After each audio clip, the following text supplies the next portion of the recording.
popped up quite nicely, but as I got to the top, the slippiness of the rock spun me around.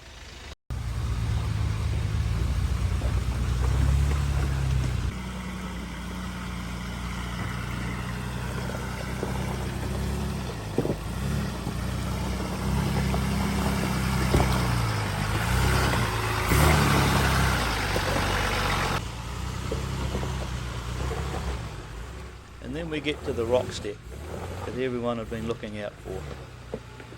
So I nudged into it quietly just to get the feel of it.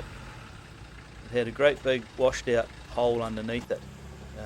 Probably stands about 4 foot high. Wet, breezy. It is quite a wee challenge, especially for a truck with no lockers.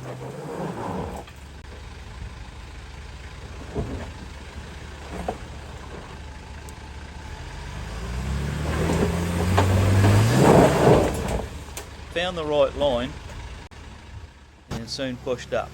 She popped up quite nicely, but as I got to the top, the slippiness of the rock spun me around.